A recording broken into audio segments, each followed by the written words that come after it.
और जब मैं यहाँ परिसर में आया तो भारत विभाजन की विभीषिका पे चर्चा चल रही थी।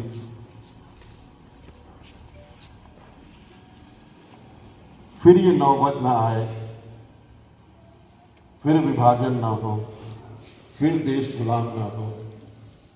इसलिए हम हर साल 15 अगस्त 2 अक्टूबर राष्ट्रीय पर्व के रूप में मनाते हैं। याद करते हैं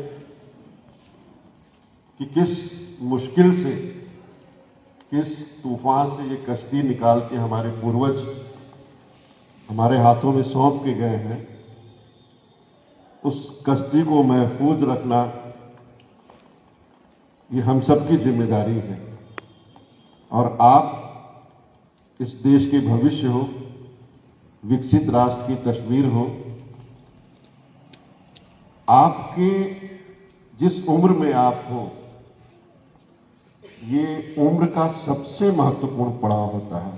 सबसे महत्वपूर्ण इंसान पैदा होता है और एक सीमित समय के लिए इस धरा पर कुछ न कुछ काम करता है, कुछ मजबूरी में करता है, कुछ स्वेच्छा से करता है, कुछ ऐसा काम करके जाते हैं जो अमर हो जाते हैं और सदियों सदियों उनको दुनिया याद करती है। ऐसे महापुरुष इस धरती पे आके गए हैं। गौतम बुद्ध की धरा पे हम लोग खड़े हैं, तो कहीं न कहीं ये संदेश जाता है कि हम सब में जो एक विशेष गुण है, प्रतिभा है, ईश्वर ने सबको कुछ न कुछ दे के भेजा है। और ये जो विद्यालय का मंदिर है, ये जो विद्यालय का मंदिर है, उस विशेष गुण को पहचानने का स्थान है।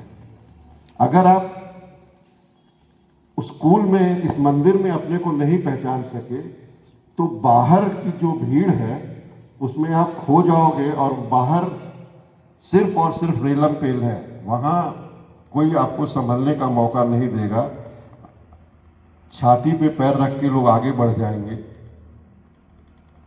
आप पछताते रहोगे कि हमने उस स्कूल के समय का सही सदुपयोग नहीं किया। इस पढ़ाई के जो समय मिला है, दुनिया में पढ़ना सबसे आसान काम है। जब आप बड़े होगे ना, 18 साल के बाद, 25 साल के बाद, तो आपको लगेगा कि पढ़ना कितना आसान था और हम उसमें मन नहीं लगा पाए।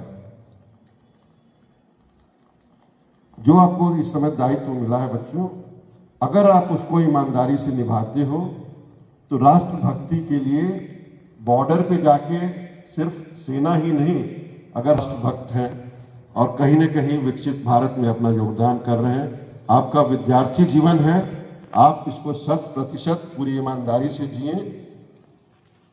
दूसरा जो मैं आपको यहाँ आज याद दिलाना